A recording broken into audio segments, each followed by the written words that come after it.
Hi students, +1 അക്കൗണ്ടിങ്ങിലെ രണ്ടാമത്തെ chapter അതാണ് നമ്മൾ ചർച്ച ചെയ്തുകൊണ്ടിരിക്കുന്നത്, തിയറി ബേസ് ഓഫ് അക്കൗണ്ടിങ്.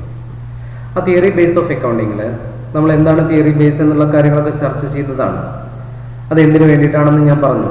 എന്നാൽ ഒരിക്കൽ കൂടി പറയുന്നു, ഈ അക്കൗണ്ടിങ്ങിൻ്റെ ഈ തിയറികൾ നമ്മൾ പഠിക്കുന്നത് എന്തിനു വേണ്ടിയിട്ടാണെന്ന് വെച്ച് കഴിഞ്ഞാൽ, ഈ തിയറി പ്രകാരമാണ് നമ്മൾ ബിസിനസ്സിലെ ട്രാൻസാക്ഷൻസ് റെക്കോർഡ് ചെയ്യുകയും ക്ലാസിഫൈ ചെയ്യുകയും സമ്മറൈസ് ചെയ്യുകയും ചെയ്യുന്നത്. അപ്പോൾ ഇനി നമ്മൾ ചെയ്യാനുള്ളത് അതാണ്. നിങ്ങൾക്ക് ഞാൻ എന്ത് ചെയ്യും, ഓരോ ചോദ്യമായിട്ട് ഓരോ ബിസിനസ്സിൻ്റെ കുറേ ട്രാൻസാക്ഷൻസ് തരും. ആ ട്രാൻസാക്ഷൻസ് നമ്മൾ എന്ത് ചെയ്യണം, ബുക്സ് ഓഫ് അക്കൗണ്ടുകളിൽ ആദ്യം റെക്കോർഡ് ചെയ്യണം. റെക്കോർഡ് ചെയ്തിട്ട് അത് എന്ത് ചെയ്യണം, ക്ലാസിഫൈ ചെയ്യണം.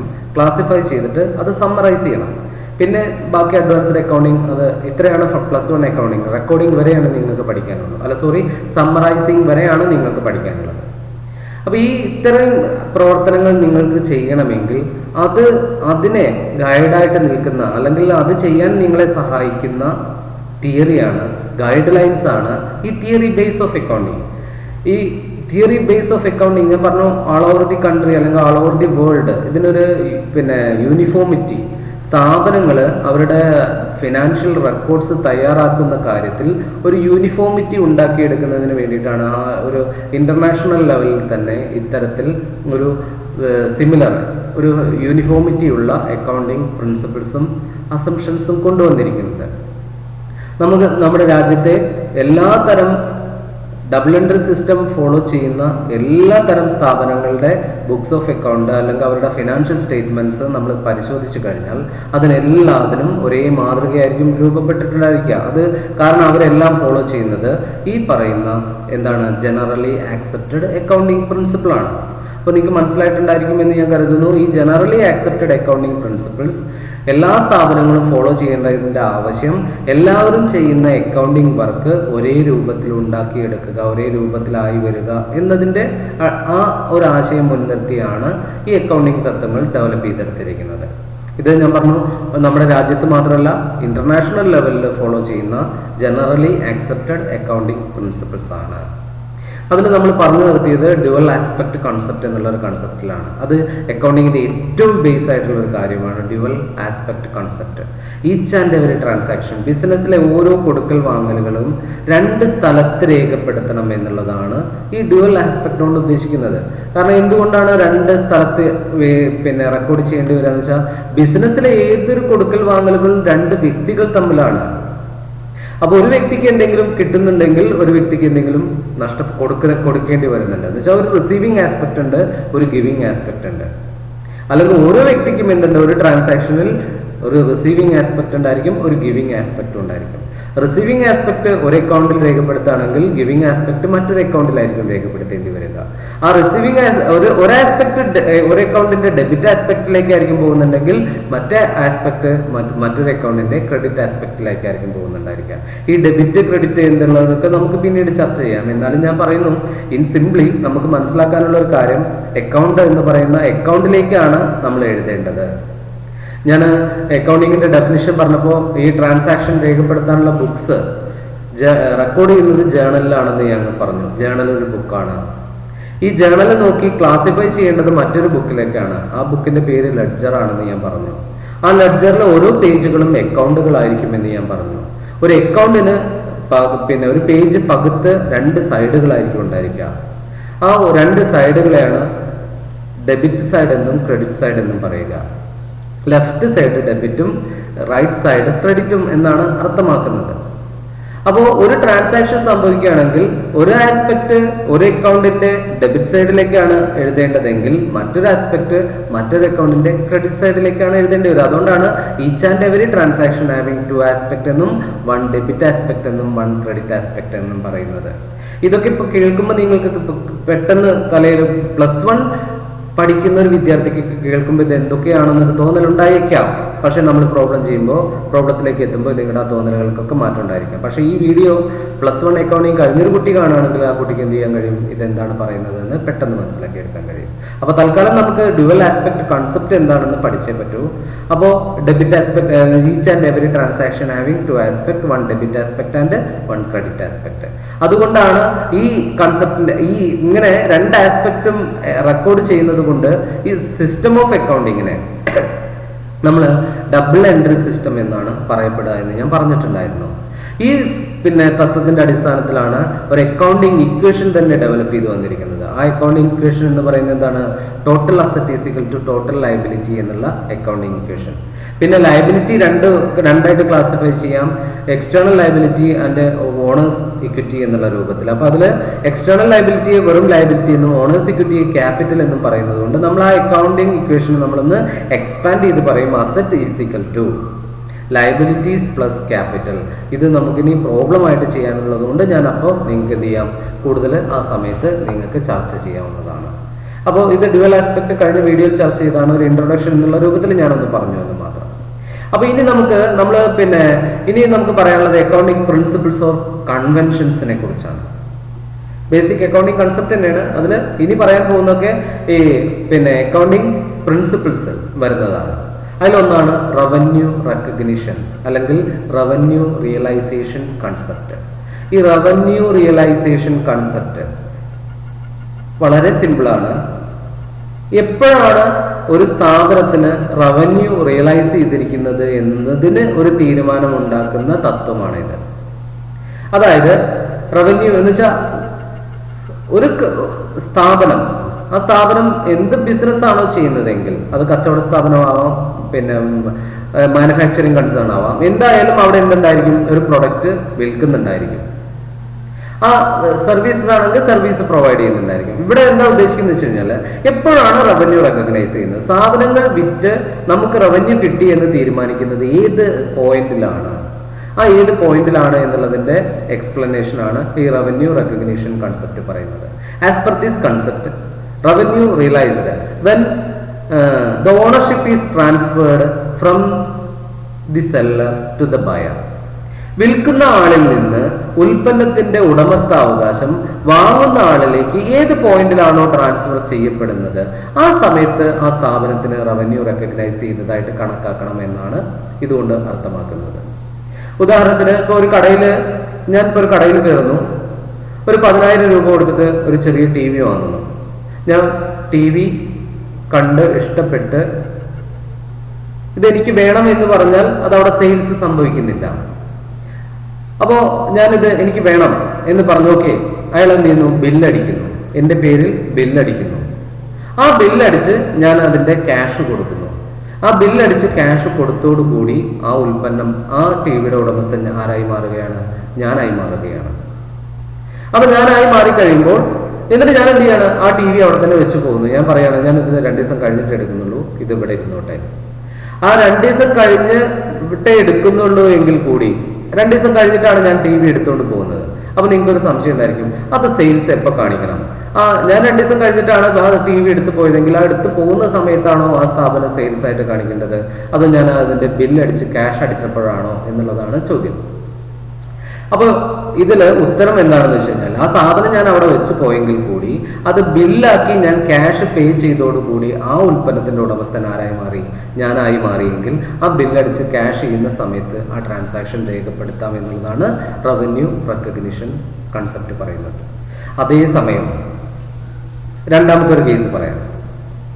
ഞാൻ ഒരു കടയിൽ ചെന്നു, ഒരു ഫ്രിഡ്ജ് വാങ്ങാനാണ് പോയത്. ഫ്രിഡ്ജ് നോക്കിയിട്ട് എനിക്കൊന്ന് ഇഷ്ടമായി. ഞാൻ എന്നിട്ട് കടക്കാരനോട് പറയാണ്, ഈ ഫ്രിഡ്ജ് എനിക്ക് വേണ്ടി മാറ്റി വെക്കൂ, ഇതെനിക്ക് വേണം, നിങ്ങളിത് മറ്റൊരാൾക്കും വെക്കരുത്. ഓക്കെ, ശരി, ഞാൻ ഇത് നിങ്ങൾക്ക് വെക്കാമെന്ന് പറഞ്ഞിട്ടുള്ളത് അവിടെ മാറ്റി വെക്കുന്നു. പക്ഷെ ഞാൻ പറയുന്നത്, ഞാൻ 2 ദിവസം കഴിഞ്ഞിട്ട് ഇതെന്ത് ചെയ്യുള്ളൂ, എടുക്കുള്ളൂ, എടുക്കുള്ളൂ. ഓക്കെ എന്ന് കടക്കാരൻ പറയുന്നു. എന്നിട്ട് അയാളത് മറ്റാർക്കും വിൽക്കാതെ മാറ്റി അവിടെ എനിക്ക് വേണ്ടി പാക്ക് ചെയ്ത് വെക്കുകയാണ്. ഞാൻ 2ാമത്തെ ദിവസം ചെന്നിട്ട് എന്ത് ചെയ്യുന്നു, ബില്ലടിച്ച് ബില്ല് പേ ചെയ്യുന്നു. എന്നിട്ട് ഞാൻ സാധനം എടുത്തു പോരുന്നു എങ്കിൽ അതിന് എപ്പോ റവന്യൂ റെക്കഗ്നൈസ്, അപ്പൊ അത് എപ്പോഴാണ് സെയിൽസ് ആയിട്ട് കാണിക്കേണ്ടത് എന്നുള്ളതാണ് അടുത്ത ചോദ്യം. ഞാൻ ആ 2 ദിവസം മുന്നേ ചെന്ന് എനിക്ക് വേണ്ടി മാറ്റി വെക്കാൻ പറഞ്ഞ ആ സമയത്ത് സെയിൽസ് ആയിട്ട് കാണിക്കണോ, അതോ 2 ദിവസം കഴിഞ്ഞ് ചെന്ന് ബില്ലടിച്ച് ക്യാഷ് കൊടുക്കുന്ന ആ സമയത്ത് സെയിൽസ് ആയിട്ട് കാണിക്കണോ? ഈ 2 വ്യത്യാസമാണ് നിങ്ങൾ ഇപ്പൊ പറഞ്ഞത് മനസ്സിലായിട്ടുണ്ടായിരിക്കും. ആദ്യം ഞാൻ ബില്ലടിച്ച് 2 ദിവസം കഴിഞ്ഞ് സാധനം വാങ്ങുന്നു, സാധനം വാങ്ങി വെച്ച് സാധനം സെലക്ട് ചെയ്ത് വെച്ച് 2 ദിവസം കഴിഞ്ഞ് വന്ന് ബില്ലടിക്കുന്നു. ഇതില് ഈ 2 കേസിലും എപ്പോഴാണോ ആ വസ്തുവിന്റെ ഉടമസ്ഥാവകാശം എനിക്ക് കിട്ടുന്നത്, അപ്പോഴേ എന്ത് ചെയ്യാൻ പാടുള്ളൂ, അല്ലെങ്കിൽ ആ വിൽക്കുന്ന ആളിൽ നിന്ന് എപ്പോഴാണോ ഉടമസ്ഥാവകാശം വാങ്ങുന്ന ആളിലേക്ക് കൈമാറ്റം ചെയ്യപ്പെടുന്നത് അപ്പോഴേ ആ സാധനത്തിന് സെയിൽസ് സംഭവിച്ചു എന്ന് കണക്കാക്കാവുള്ളൂ. അതാണ് റവന്യൂ റെക്കഗ്നിഷൻ കൺസെപ്റ്റ് പറയുന്നത്. നോക്കൂ, the concept of revenue recognition requires that the revenue for a business transaction should be included in the accounting records only when it is realized. Revenue is assumed to be realized when a legal right to receive it arises. അപ്പോൾ നോക്കൂ, the concept of revenue recognition requires that the revenue of a business transaction should be included in the accounting record only when it is realized. Accounting റെക്കോർഡിൽ revenue recognise ചെയ്തു എന്ന് കാണിക്കേണ്ടത് എപ്പോൾ മാത്രമാണ്? ആ revenue realise ചെയ്യുമ്പോൾ മാത്രമാണ്. എന്താ റിയലൈസ് ചെയ്യാന്ന് വെച്ച് കഴിഞ്ഞാൽ എപ്പോഴാണോ അതിന്റെ മുകളിൽ പണം കിട്ടുകയോ അല്ലെങ്കിൽ പണം കിട്ടാനുള്ള ഒരു ലീഗൽ ലയബിലിറ്റി ഉണ്ടാവുകയോ ചെയ്യുന്നത്. ചുരുക്കി പറഞ്ഞാൽ transfer of ownership from the seller to the buyer. സെല്ലറിൽ നിന്ന് ബയറിലേക്ക് ഉടമസ്ഥാവകാശം എപ്പോൾ ട്രാൻസ്ഫർ ചെയ്യുന്നു അപ്പോൾ മാത്രമേ അത് എന്തായിട്ട് കാണിക്കാവുള്ളൂ? ആ ട്രാൻസാക്ഷൻ റവന്യൂ റെക്കഗ്നൈസ് ചെയ്തു എന്ന് വെച്ച് ബിസിനസ്സിൽ റെക്കോർഡ് ചെയ്യാവുള്ളൂ എന്നുള്ളതാണ് ഈ റവന്യൂ റെക്കഗ്നിഷൻ കൺസെപ്റ്റ് പറയുന്നത്. അല്ലെങ്കിൽ ഇതിനെ റവന്യൂ റിയലൈസേഷൻ കൺസെപ്റ്റ് എന്നും പറയാറുണ്ട്.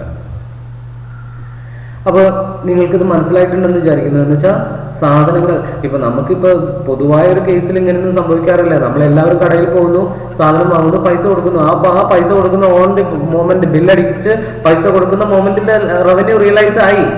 പക്ഷെ ഞാനീ പറഞ്ഞ ചില സ്പെഷ്യൽ കേസുകളിൽ അത് എപ്പോൾ രേഖപ്പെടുത്തണം എന്നുള്ള കാര്യത്തിൽ തർക്കം വരുമ്പോൾ ഈ തത്വം ഉപയോഗപ്പെടുത്താം. എപ്പോഴാണോ വിൽക്കുന്ന ആളിൽ നിന്ന് വാങ്ങുന്ന ആളിലേക്ക് ഉടമസ്ഥാവകാശം കൈമാറ്റം ചെയ്യപ്പെട്ടത് അപ്പോഴാണ് എന്ത് ചെയ്യുന്നത്, അതിന്റെ റവന്യൂ റിയലൈസ് ചെയ്യുന്നതായിട്ട് കണക്കാക്കേണ്ടത്. ചിലപ്പോൾ പണം കിട്ടുന്നത് പിന്നെ ആയിരിക്കാം. ഇപ്പൊ കടത്തിന് വാങ്ങിക്കൊണ്ടുപോകാണെന്ന് വിചാരിക്കാം, കടത്തിന് ബില്ലടിച്ച് കടത്തിനാണ് വാങ്ങിക്കൊണ്ടുപോകുന്നതും കൂടി ആ സമയത്ത് എന്താണ് പണം കൊടുക്കാനുള്ള ഒരു ബാധ്യത അയാളിൽ ക്രിയേറ്റ് ചെയ്യപ്പെടുമ്പോഴും റവന്യൂ റിയലൈസ് ചെയ്തതായിട്ട് തന്നെയാണ് കാണിക്കേണ്ടത്. അല്ലാതെ അയാൾ ഒരു മാസം കഴിഞ്ഞ് പൈസ കൊടുത്തു വരുമ്പോഴല്ല സെയിൽസ് കാണിക്കേണ്ടത്. അയാൾക്ക് വിറ്റ സമയത്ത് അയാൾക്ക് ബില്ലടിച്ച് അയാളിൽ ഒരു ബാധ്യത, വാങ്ങുന്ന ആളിൽ ഒരു ബാധ്യത ക്രിയേറ്റ് ചെയ്യപ്പെട്ടാലും അത് റവന്യൂ റെക്കഗ്നൈസ് ചെയ്തതായിട്ട് തന്നെ കണക്കാക്കണം. കാരണം കടത്തിനായാലും അത് വാങ്ങി ബില്ല് അയാളുടെ പേരിൽ അടിച്ചു കഴിഞ്ഞാൽ ആ വസ്തുവിന്റെ ഉടമസ്ഥാവകാശം അയാൾക്ക് കിട്ടി എന്നുള്ളതാണ് നമ്മൾ മനസ്സിലാക്കേണ്ടത്. ഇത് പിന്നെ രണ്ട് കേസിൽ മാത്രം ഇതിനൊരു എന്ത് വരുന്നുണ്ട്, ഒരു എക്സംഷൻ വരുന്നുണ്ട്. ഞാനൊന്ന് സൂചിപ്പിക്കാം, നിങ്ങൾക്ക് അത് കേട്ടാൽ പെട്ടെന്ന് മനസ്സിലാവുന്നും ഇല്ല, അല്ലെങ്കിൽ ഞാനത് എക്സ്പ്ലെയിൻ ചെയ്യണമെങ്കിൽ കുറേ സമയമെടുക്കും. ഒന്ന് ഹയർ പർച്ചേസ് സിസ്റ്റത്തിലും ഒന്ന് കോൺട്രാക്ട് അക്കൗണ്ടിങ്ങിലും അതേപോലെ ഹയർ പർച്ചേസിലും ഇതിന് ചെറിയൊരു മാറ്റം വരും. ഹയർ പർച്ചേസ് എന്ന് പറഞ്ഞു കഴിഞ്ഞാൽ നമ്മുടെ നാട്ടിൽ ഇൻസ്റ്റാൾമെന്റ് എന്നാണ് പറയാ. ഈ തവണ വ്യവസ്ഥയിൽ വാങ്ങുമ്പോൾ എപ്പോഴാണ് വിൽപ്പന സംഭവിക്കുക? തവണ വ്യവസ്ഥയിൽ വാങ്ങുമ്പോൾ അവസാനത്തെ ഇൻസ്റ്റാൾമെന്റ് അടയ്ക്കുമ്പോഴേ ശരിക്കും ഉടമസ്ഥാവകാശം വിൽറ്റ ആളിൽ നിന്ന് വാങ്ങുന്ന ആളിലേക്ക് പോകുള്ളൂ. പക്ഷെ എത്ര ഇൻസ്റ്റാൾമെന്റ് അടച്ചോ അത്രയും ഇൻസ്റ്റാൾമെന്റിന്റെ ഉടമസ്ഥാവകാശം കിട്ടി എന്നുള്ള രൂപത്തിൽ അത് രേഖപ്പെടുത്താം എന്ന് കാണിക്കുന്നുണ്ട്. അതേപോലെ കോൺട്രാക്ട് അക്കൗണ്ട്, വലിയൊരു കോൺട്രാക്ട് ആണെങ്കിൽ കൺസ്ട്രക്ഷൻ ഇൻഡസ്ട്രിയിലൊക്കെ ഒരു കൺസ്ട്രക്ഷൻ വർക്ക് സർട്ടിഫൈ ചെയ്തത് വരെ എന്ത് ചെയ്യാം, റവന്യൂ റിയലൈസ് ചെയ്തതായിട്ട് കണക്കാക്കാം എന്ന് പറയുന്നുണ്ട്. ഇത് ജസ്റ്റ് ഒന്ന് കേട്ടുപോയാൽ മതി, നമുക്ക് അതിനെക്കുറിച്ച് പിന്നീട് കൂടുതൽ ചർച്ച ചെയ്യാം. അപ്പൊ റവന്യൂ എപ്പോഴാണ് റിയലൈസ് ചെയ്യുക? എപ്പോഴാണോ ഒരു കച്ചവട സ്ഥാപനത്തിലെ അല്ലെങ്കിൽ ഒരു സ്ഥാപനമാണെങ്കിൽ അതിലെ അവരുടെ ഡീലിംഗ് എന്താണോ ആ ഡീൽ ചെയ്യുന്ന ഉൽപ്പന്നത്തിന്റെ ഉടമസ്ഥാവകാശം വിൽപ്പനക്കാരനിൽ നിന്ന് വാങ്ങുന്ന ആളിലേക്ക് കൈമാറ്റം ചെയ്യപ്പെട്ടത്, അപ്പോൾ ആ സ്ഥാപനത്തിൽ റവന്യൂ റിയലൈസ് ചെയ്തതായി കണക്കാക്കാമെന്നാണ് ഇതുകൊണ്ട് അർത്ഥമാക്കുന്നത്. അപ്പോൾ ഞാൻ ഇനി അടുത്ത തത്വത്തിലേക്ക് പോവാണ്. മാച്ചിങ് കൺസെപ്റ്റ് നിങ്ങളോട് ഞാൻ ഗോയിങ് കൺസേൺ കൺസെപ്റ്റ് എന്ന് പറഞ്ഞിരുന്നു. ഗോയിങ് കൺസേൺ കൺസെപ്റ്റിന്റെ ഒരു ബാക്കി തന്നെയാണ് ഈ മാച്ചിങ് കൺസെപ്റ്റും, അല്ലെങ്കിൽ അതിനെ സപ്ലിമെന്റ് ചെയ്തു വരുന്ന ഒരു കൺസെപ്റ്റാണ് മാച്ചിങ് കൺസെപ്റ്റ്. കാരണം ഗോയിങ് കൺസേൺ കൺസെപ്റ്റ് എന്ന് പറഞ്ഞാൽ business last for long period എന്ന് നമ്മൾ പറഞ്ഞു. ബിസിനസ് ദീർഘകാലം നിലനിൽക്കുമെന്ന് നമ്മൾ ചർച്ച ചെയ്യേണ്ടത്. അതുകൊണ്ടാണ് അതിന്റെ ബാക്കിയായിട്ട് പീരിയോഡിസിറ്റി കൺസെപ്റ്റ് വന്നത്, അക്കൗണ്ടിങ് പീരീഡുകൾ വന്നത്, ഒരു വർഷമായിട്ട് പീരീഡ് കണക്കാക്കിയത്. ആ പീരിയോഡിസിറ്റിയുടെ ഒരു ബാക്കി തന്നെയാണ് ഈ മാച്ചിങ് കൺസെപ്റ്റ് ആയിട്ട് നമുക്ക് എടുക്കേണ്ടത്. കാരണം ഒരു പീരീഡ് എന്ന് നമ്മൾ ഒരു വർഷത്തേക്ക് കണക്കാക്കുമ്പോൾ ആണ് ഈ മാച്ചിങ് കൺസെപ്റ്റിന് അവിടെ പ്രസക്തി വരുന്നത്. മാച്ചിങ് കൺസെപ്റ്റ് എന്താ പറയുന്നത് വെച്ചാൽ ഒരു അക്കൗണ്ടിങ് പീരീഡിലെ റവന്യൂവും ആ പീരീഡിലെ എക്സ്പെൻഡിച്ചറുകളും മാച്ച് ചെയ്തിരിക്കണം. എന്നുവെച്ചാൽ അതാത് പീരീഡിലുള്ള റവന്യൂ അതാത് പീരീഡിലുള്ള എക്സ്പെൻഡിച്ചറുകളായിട്ട് മാച്ച് ചെയ്തിരിക്കണം എന്നുള്ളതാണ് matching concept. This concept states that the expenses incurred in an accounting period should be matched with the revenues during that period. ഒരു അക്കൗണ്ടിങ് പീരീഡിൽ ഒരു വർഷത്തെ റവന്യൂസ് അതാത് വർഷത്തെ എക്സ്പെൻഡിച്ചറുമായിട്ട് മാച്ച് ചെയ്തിരിക്കണം. ഇങ്ങനെ പറഞ്ഞാൽ ചിലപ്പോൾ മാച്ച് ചെയ്തിരിക്കണം എന്ന് പറഞ്ഞാൽ എന്താണ് എന്നുള്ളത് ചിലപ്പോൾ നിങ്ങൾക്ക് ഒരു കൺഫ്യൂഷൻ വന്നിരിക്കാം. എന്നാലും ഞാൻ ഒരു കാര്യം പറയുകയാണ്. നമ്മളിപ്പോൾ ഒരു ബിസിനസ് സ്ഥാപനം നടത്തുകയാണ് എന്ന് വിചാരിക്കാം. ജോലിക്കാർക്ക് ശമ്പളം കൊടുക്കാറുണ്ട്, എല്ലാവരും കൊടുക്കാറുണ്ടല്ലോ അല്ലെ? പക്ഷെ എന്നാണ് കൊടുക്കുക എന്നുള്ളത് നിങ്ങളൊന്ന് ചിന്തിക്കണം. ഇപ്പോൾ ജനുവരി 1 മുതൽ ജനുവരി 31 വരെ പണിയെടുത്ത ഒരു വർക്കർക്ക് ശമ്പളം കൊടുക്കുക ഫെബ്രുവരി 1-ാം തീയതിയോ 2-ാം തീയതിയോ ആയിരിക്കും കൊടുക്കുക. ഫെബ്രുവരിയിലെ ശമ്പളം കൊടുക്കുക മാർച്ചിലായിരിക്കും, മാർച്ചിലെ ശമ്പളം കൊടുക്കുക ഏപ്രിലായിരിക്കും. അങ്ങനെ പിന്നെ അതേപോലെ തന്നെ റെന്റ് വാടകയും ജനുവരിയിലെ വാടക കൊടുക്കുക ഫെബ്രുവരിയിലായിരിക്കും, ഫെബ്രുവരിയിലെ വാടക കൊടുക്കുക പിന്നെ മാർച്ചിലായിരിക്കും. അങ്ങനെ ഒരു മാസം കഴിഞ്ഞിട്ട് അല്ലെങ്കിൽ ആ പീരീഡ് കഴിഞ്ഞിട്ടായിരിക്കും നമ്മളത് കൊടുക്കുക. അപ്പോൾ അക്കൗണ്ടിങ് പീരീഡ് എന്തായിരുന്നു പറഞ്ഞത്? ഏപ്രിൽ 1-ൽ തുടങ്ങി മാർച്ച് 31-ൽ അവസാനിക്കുന്ന അക്കൗണ്ടിങ് പീരീഡുകൾ ഉണ്ടെന്ന് പറഞ്ഞു. ജനുവരി 1-ൽ തുടങ്ങി ഡിസംബർ 31-ന് തീരുന്ന അക്കൗണ്ടിങ് പീരീഡുകൾ ഉണ്ടെന്ന് പറഞ്ഞു. അപ്പൊ ജനുവരി 1-ൽ തുടങ്ങി ഡിസംബർ 31-ന് തീരുന്ന ഒരു അക്കൗണ്ടിങ് പീരീഡ് ആണെന്ന് വിചാരിക്കാം. ആ ഡിസംബർ 31-ന് തീരുന്ന അക്കൗണ്ടിങ് പീരീഡിലെ ശമ്പളം എന്നായിരിക്കും കൊടുക്കുക? അടുത്ത മാസമോ അടുത്ത വർഷം ജനുവരിയിലായിരിക്കില്ല അത് കൊടുക്കുക. എങ്കിൽ ആ കൊടുക്കുന്ന തുക ആ കൊടുത്ത വർഷത്തിൽ കാണിക്കണോ അതോ തൊട്ട് മുന്നത്തെ വർഷത്തിലെ കണക്കിൽ കാണിക്കണോ എന്നുള്ളതാണ് ചോദ്യം. അപ്പോ അവിടെയാണ് ഈ മാച്ചിങ് കൺസെപ്റ്റിന്റെ പ്രസക്തി വരുന്നത്. അപ്പൊ ഈ മാച്ചിങ് കൺസെപ്റ്റ് പറയുന്നത് ഈ അക്കൗണ്ടിങ് ഇയറിലെ ഈ ജനുവരി 1 മുതൽ ഡിസംബർ 31 വരെയുള്ള റവന്യൂ എക്സ്പെൻഡിച്ചർ മാച്ച് ചെയ്യണമെങ്കിൽ ആ ഡിസംബർ 31-ന് ആ എംപ്ലോയീസ് അവിടെ വർക്ക് ചെയ്തതിന്റെ ശമ്പളം കൊടുക്കുന്നത് അടുത്ത ജനുവരി 1-നാണെങ്കിൽ കൂടി അത് ഏത് വർഷത്തെ കണക്കിലേക്ക് ഉൾപ്പെടുത്തിയിരിക്കണം? ഈ തൊട്ടു മുന്നത്തെ ഡിസംബറിലേക്ക് തന്നെ ഉൾപ്പെടുത്തിയിരിക്കണം എന്നുള്ളതാണ് മാച്ചിങ് കൺസെപ്റ്റ് പറയുന്നത്. അതാത് വർഷത്തെ റവന്യൂമായി അതാത് വർഷത്തെ എക്സ്പെൻഡിച്ചർ എന്ത് ചെയ്തിരിക്കണം? മാച്ച് ചെയ്തിരിക്കണം. അത് കൊടുക്കുന്നത് അടുത്ത ഫിനാൻഷ്യൽ ഇയറിലായാൽ പോലും ആ കണക്ക് ഏതിലേക്ക് വരണം? തൊട്ട് മുന്നത്തെ വർഷത്തിലേക്ക് വരണം എന്നുള്ളതാണ് മാച്ചിങ് കൺസെപ്റ്റ് പറയുന്നത്. മനസ്സിലായിട്ടുണ്ടാവും എന്ന് ഞാൻ വിചാരിക്കുന്നു. ഇത് കൂടുതൽ നമ്മൾ എന്താ പറയുക സമ്മറൈസിങ് നിങ്ങൾ പഠിക്കും. അവിടെ preparation of trading profit and loss account and balance sheet ചെയ്യുമ്പോൾ ഈ മാച്ചിങ് കൺസെപ്റ്റ് ഞാൻ നിങ്ങൾക്ക് ഒന്നുകൂടി എടുത്ത് പറയും. കാരണം ഈ മാച്ചിങ് കൺസെപ്റ്റ് കൊണ്ട് അക്കൗണ്ടിങ്ങിൽ 4 അഡ്ജസ്റ്റ്മെന്റുകൾ നമ്മൾ ചെയ്യാറുണ്ട്. ആ അഡ്ജസ്റ്റ്മെന്റുകളുടെ പേര് ഞാനൊന്ന് ഓർമ്മപ്പെടുത്താണ്. Outstanding expenses, prepaid expenses, accrued income, unearned income. 4 അഡ്ജസ്റ്റ്മെന്റുകളാണ്. അപ്പോൾ അക്കൗണ്ടൻസി പഠിച്ചൊരു കുട്ടിക്ക് ഇപ്പോൾ ഈ 4 adjustment outstanding, prepaid, accrued, unearned ഏത് അക്കൗണ്ടിങ് തത്വപ്രകാരമാണ് ഉണ്ടായത് എന്ന് ചോദിച്ചാൽ അത് മാച്ചിങ് കൺസെപ്റ്റ് പ്രകാരമാണ് ഉണ്ടായത് എന്ന് എന്ത് ചെയ്യണം? പറഞ്ഞു കൊടുക്കാൻ കഴിയണം. അപ്പൊ ഈ മാച്ചിങ് കൺസെപ്റ്റ് പ്രകാരം ഈ 4 ഐറ്റങ്ങൾ എന്ത് ചെയ്യേണ്ടി വരും? നമ്മൾ അവിടെ ട്രീറ്റ് ചെയ്യേണ്ടി വരും. പിന്നെ ഗോയിങ് കൺസേൺ കൺസെപ്റ്റ് ഇതിന്റെ തന്നെ ഒരു ബാക്കിയാണ്. ആ ഗോയിങ് കൺസേൺ കൺസെപ്റ്റിൽ ഞാൻ ഇതൊന്ന് ഉപയോഗിച്ചിട്ടുണ്ട്. അവിടെ പ്രീപെയ്ഡ് എക്സ്പെൻസ് അതേപോലെ അക്രൂഡ് ഇൻകം അസറ്റായിട്ട് ട്രീറ്റ് ചെയ്യുന്നത് ഏതുകൊണ്ട് എന്ന് ചോദിച്ചാൽ അത് ഗോയിങ് കൺസേൺ കൺസെപ്റ്റ് കൊണ്ടാണ്. ഈ 4 ഉണ്ടായത് ഏത് കൺസെപ്റ്റ് പ്രകാരമാണ്? മാച്ചിങ് കൺസെപ്റ്റ് പ്രകാരമാണ്. അപ്പോൾ കൺഫ്യൂസ് ചെയ്യിക്കുന്നില്ല. മാച്ചിങ് കൺസെപ്റ്റ് എന്ന് പറഞ്ഞാൽ ഈ വർഷം കൊടുക്കേണ്ട ഒരു ചെലവ് അടുത്ത വർഷമാണ് കൊടുത്തതെങ്കിൽ കൂടി അത് ഏത് വർഷത്തിൽ തന്നെ കാണിക്കണം? ഈ മുൻ വർഷത്തിൽ തന്നെ കാണിക്കണം. ഇനി ഈ വർഷം നമ്മൾ അഡ്വാൻസ് ആയിട്ട് അടുത്ത വർഷത്തേക്ക് എന്തെങ്കിലും ചെലവ് കൊടുത്തത് ഈ വർഷമായിരിക്കാം, പക്ഷെ ഈ വർഷം കണക്കിൽ കാണിക്കരുത്. അത് അടുത്ത വർഷത്തേക്ക് വേണ്ടി കൊടുത്തതാണെങ്കിൽ അത് അടുത്ത വർഷം തന്നെ. ഇപ്പൊ ഉദാഹരണത്തിന് ജനുവരി 1 മുതൽ ഡിസംബർ 31 വരെയുള്ള കണക്ക് എഴുതുന്ന ഒരു കടയാണെന്ന് വിചാരിക്കുക, ഒരു സ്ഥാപനമാണെന്ന് വിചാരിക്കുക. ഡിസംബർ മാസത്തിലെ വാടക കൊടുക്കുന്നത് സാധാരണ എപ്പോഴാണെന്നാണ് പറഞ്ഞത്? അടുത്ത ജനുവരിയിലാണെന്നും പറഞ്ഞു. അപ്പൊ ആ വാടക ഈ ഡിസംബറിൽ എഴുതണം. അതാണ് മാച്ചിങ് കൺസെപ്റ്റ്. അപ്പോ അപ്പൊ നവംബറിലെ വാടക കൊടുക്കുക എന്നായിരിക്കും? ഡിസംബറിലായിരിക്കും. അപ്പൊ നവംബറിലെ വാടക കൊടുക്കുന്ന സമയത്ത് ബിൽഡിങ്ങിന്റെ ഉടമസ്ഥൻ വന്ന് പറയാണ്, എന്റെ മോളുടെ കല്യാണമാണ്, നിങ്ങൾ ഒരു 6 മാസത്തെ വാടക എനിക്കൊന്ന് അഡ്വാൻസ് ആയിട്ട് തരണം. 6 മാസത്തെ വാടക നവംബറില്. അപ്പൊ നവംബറിലെ വാടകയോട് കൂടി 6 മാസത്തെ വാടക എന്ന് പറയുമ്പോൾ നവംബർ കഴിഞ്ഞ പിന്നെ ഡിസംബറിലെ 1 മാസം, പിന്നെ ജനുവരി, ഫെബ്രുവരി, മാർച്ച്, ഏപ്രിൽ, ജനുവരി, ഏതൊക്കെ? ഡിസംബർ, ജനുവരി, ഫെബ്രുവരി, മാർച്ച്, ഏപ്രിൽ, മെയ്. അങ്ങനെ കൂടുമ്പോഴാണ് എന്ത് വരുന്നത്? 6 മാസം വരുന്നത്. ആ 6 മാസത്തില് 1 മാസം ഡിസംബർ ആണ്, അത് ഈ കൊല്ലത്തിൽ തന്നെയാണ്, അത് ഈ വർഷത്തെ കണക്കിൽ ഉൾപ്പെടുത്താം. ബാക്കി 5 മാസത്തെ അഡ്വാൻസ് കൊടുത്തത് അടുത്ത വർഷത്തേക്കുള്ളതാണ് എങ്കിൽ ആ 5 മാസത്തെ പൈസ കൊടുത്തത് ഈ വർഷം കണക്കിൽ കാണിക്കാനും പാടില്ല.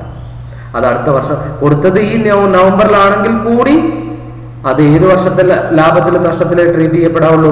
അടുത്ത വർഷത്തേക്ക് മാറ്റിവെക്കണം. പ്രീപെയ്ഡ് എക്സ്പെൻസസ് എന്നുള്ള രൂപത്തിൽ അത് എക്സ്പെൻസിൽ നിന്ന് കുറച്ച് കാണിച്ച് അത് ബാലൻസ് ഷീറ്റിൽ അസറ്റായിട്ട് കാണിക്കുക എന്നുള്ളതാണ് അതിന്റെ ട്രീറ്റ്മെന്റ്. ഈ പറഞ്ഞത് +1 കുട്ടികൾക്ക് മനസ്സിലാവില്ല. പക്ഷെ നിങ്ങളോട് ഞാൻ ഇത്രേ ഉദ്ദേശിച്ചുള്ളൂ, ഈ വർഷത്തെ ചെലവ് അടുത്ത വർഷം കൊടുത്താലും കൂടി അത് ഈ വർഷത്തെ ചെലവിൽ തന്നെ വരണം. അടുത്ത വർഷത്തെ ചെലവ് ഈ വർഷം കൊടുത്താലും ഈ വർഷം ചെലവ് കാണിക്കരുത്. അത് എപ്പോൾ തന്നെ കാണിക്കാവുള്ളൂ? അടുത്ത വർഷത്തെ ചെലവിൽ തന്നെ കാണിക്കാവുള്ളൂ എന്ന തത്വമാണ് ഏതെന്ന് പറയുന്നത്? Matching concept. മാച്ചിങ് കൺസെപ്റ്റ് പറയുന്നത് അതാത് വർഷത്തെ റവന്യൂ അതാത് വർഷത്തെ എക്സ്പെൻഡിച്ചറുമായി മാച്ച് ചെയ്തിരിക്കണം എന്നാണ്. അപ്പൊ ഇതൊക്കെ ഞാൻ പറഞ്ഞില്ലേ, ഇതൊക്കെ നിങ്ങൾ ജസ്റ്റ് ഒക്കെ ഒന്ന് കേട്ടിട്ട് ഇങ്ങനെയൊക്കെയുള്ള കൺസെപ്റ്റുകളൊക്കെ ഉണ്ട് മനസ്സിലാക്കി പോവുക. കാരണം ഇത് നമ്മൾ എപ്പോ നമ്മളെ പ്രോബ്ലത്തിൽ അപ്ലൈ ചെയ്യുന്നു അപ്പോഴേ നിങ്ങൾക്ക് അതിന്റെ കൃത്യമായ വിവരം കിട്ടുള്ളൂ. ഇപ്പൊ ഇതൊക്കെ ഒന്ന് ജസ്റ്റ് ഒന്ന് കേട്ട് പോവുക, മനസ്സിലാക്കാൻ പറ്റുന്ന അത്ര മനസ്സിലാക്കി വയ്ക്കുക.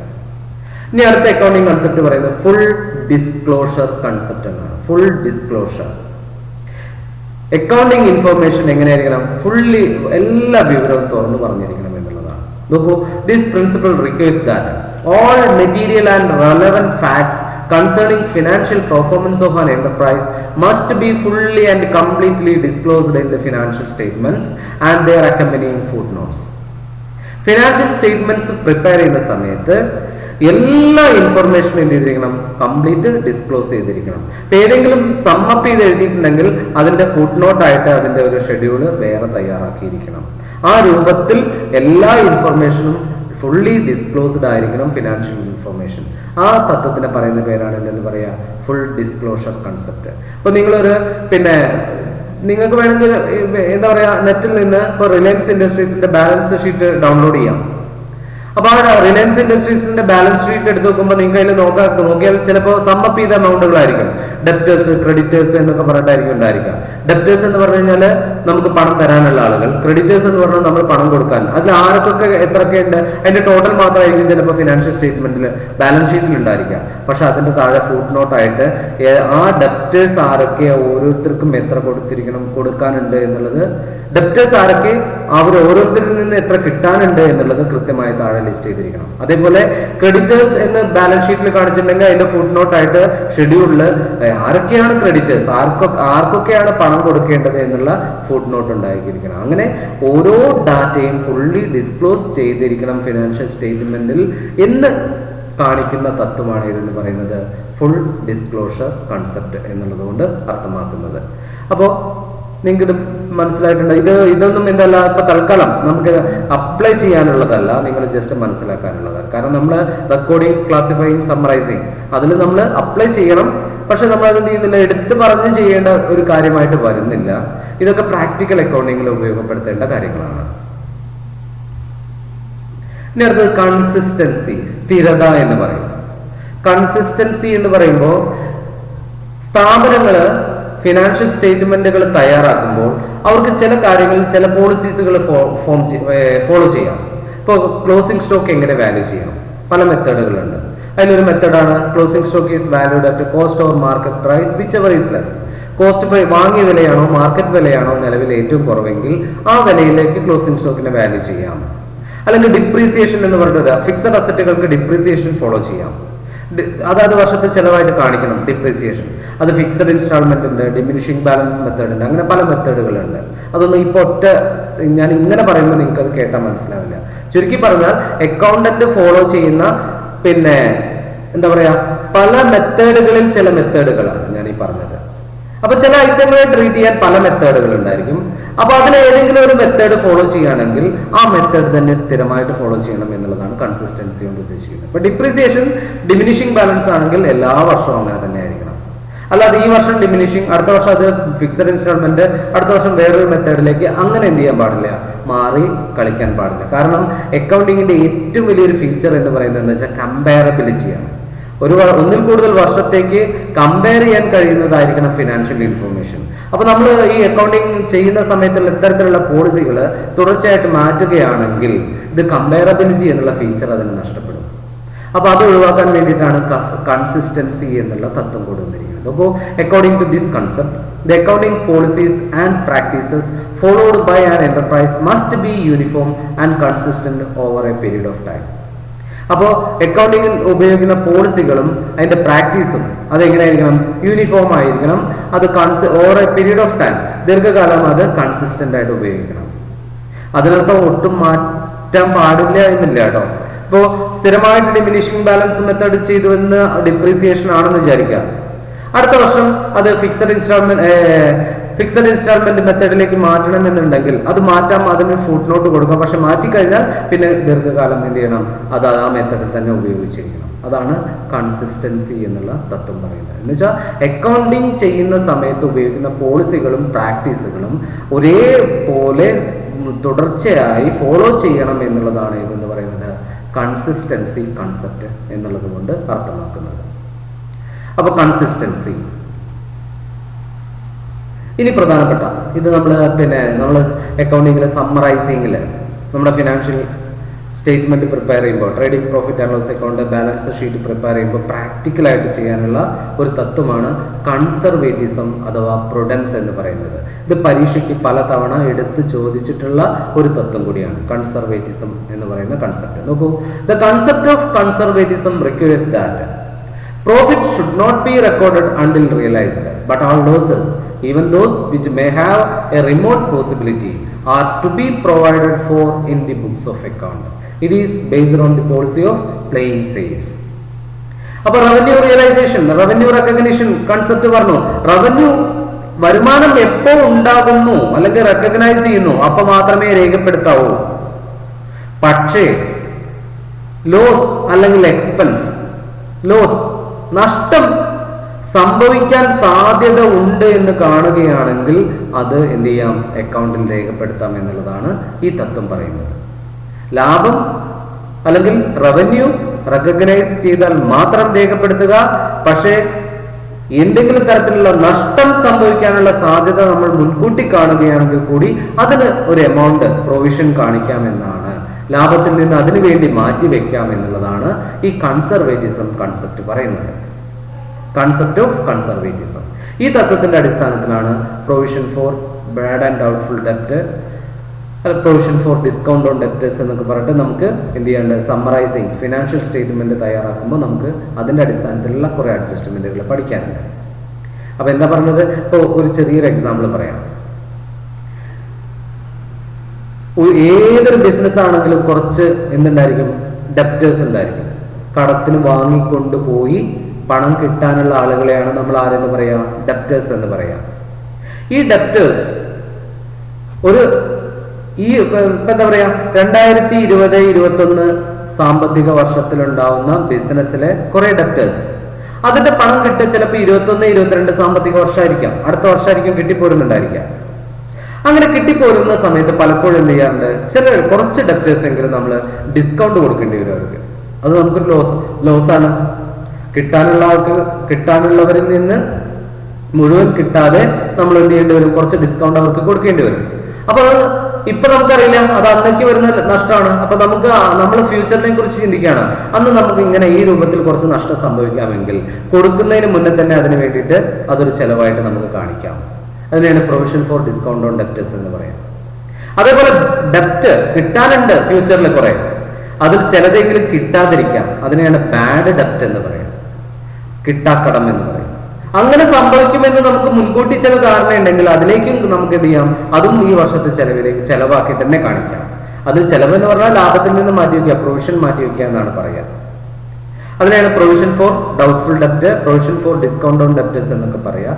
ഇത്തരത്തിൽ ആന്റിസിപ്പേറ്റ് ചെയ്യുന്ന നഷ്ടത്തെ, ഭാവിയിൽ ഉണ്ടായേക്കാവുന്ന നഷ്ടത്തെ കറണ്ട് ഇയറിൽ നമുക്ക് പ്രോഫിറ്റിലേക്ക് ചാർജ് ചെയ്യാം എന്നുള്ള കൺസെപ്റ്റ് ആണ്. ഏത് കൺസെപ്റ്റ് എന്ന് പറയുന്നത്, കൺസെപ്റ്റ് ഓഫ് കൺസർവേറ്റിസം അഥവാ പ്രൊഡൻസ് എന്ന് പറയുന്നത്. ഇത് ഞാൻ പറഞ്ഞു, ജസ്റ്റ് ഒന്ന് കേൾക്കുക, മനസ്സിലാക്കാൻ പറ്റുന്ന പോലെ മനസ്സിലാക്കുക. ഞാൻ നിങ്ങൾക്ക് provision for bad debt, provision for discount on debtors തുടങ്ങിയ അഡ്ജസ്റ്റ്മെന്റുകൾ നിങ്ങൾക്ക് പഠിപ്പിക്കുന്ന സമയത്ത് ഈ കൺസെപ്റ്റ് എന്താണെന്ന് ഒന്നുകൂടി പറഞ്ഞു തന്ന് മനസ്സിലാക്കിയിട്ടായിരിക്കും നമ്മളത് ചെയ്യുക. അപ്പോൾ നിങ്ങൾക്കത് എന്താണെന്ന് മനസ്സിലാവുകയും ചെയ്യും. അപ്പോൾ കൺസെപ്റ്റ് ഓഫ് കൺസർവേറ്റിസം അഥവാ പ്രൊഡൻസ്. ഇനി അടുത്തൊരു അക്കൗണ്ടിങ് കൺസെപ്റ്റ് ആണ് മെറ്റീരിയലിറ്റി കൺസെപ്റ്റ്. മെറ്റീരിയലിറ്റി ഇതൊരു സബ്ജക്റ്റീവ് ആയിട്ടുള്ള ടേമാണ്. മെറ്റീരിയലിറ്റി അക്കൗണ്ടിങ് ട്രാൻസാക്ഷൻസ് റെക്കോർഡുകൾ കീപ്പ് ചെയ്യുമ്പോൾ മെറ്റീരിയൽ ഫാക്ട്സ് മാത്രമേ റെക്കോർഡ് ചെയ്യാവുള്ളൂ. ഇമ്മെറ്റീരിയൽ ഫാക്ട്സിനെ നമുക്ക് എന്ത് ചെയ്യാം, ഒഴിവാക്കാം. ഒരു ബ്രീഫ് എക്സാമ്പിൾ പറയുകയാണെങ്കിൽ റിലയൻസ് ഇൻഡസ്ട്രീസിന്റെ കോടിക്കണക്കിന് രൂപയുടെ ട്രാൻസാക്ഷന്റെ ഇടയിൽ ഇപ്പോൾ ഒരു 50 പൈസ, ഇത്ര ഒരു കോടി 10 ലക്ഷത്തി എന്നൊക്കെ പറഞ്ഞിട്ട് ലാസ്റ്റ് ഒരു 50 പൈസ എന്ന് വരികയാണെങ്കിൽ ആ 50 പൈസയെ റൗണ്ട് ചെയ്യാം. അല്ലെങ്കിൽ 2 രൂപ വരികയാണെങ്കിൽ അത് നിയറസ്റ്റ് 10ലേക്ക് റൗണ്ട് ചെയ്യാം എന്ന രൂപത്തിൽ ഇമ്മെറ്റീരിയൽ ഫാക്ട്സുകളെ ഒഴിവാക്കുന്നതിനെയാണ് എന്തെന്ന് പറയുന്നത്, ഒഴിവാക്കാമെന്നും മെറ്റീരിയൽ ഫാക്ട്സ് മാത്രം രേഖപ്പെടുത്തിയാൽ മതി എന്നുള്ള കൺസെപ്റ്റാണ് ഏതെന്ന് പറയുന്നത് മെറ്റീരിയലിറ്റി കൺസെപ്റ്റ് എന്ന് പറയുന്നത്. The concept of materiality requires that accounting should focus on material facts. The materiality of fact depending on the nature and amount involved. ഇത് ഞാൻ പറഞ്ഞു, ഇത് പിന്നെ സബ്ജക്റ്റീവ് ആണ്.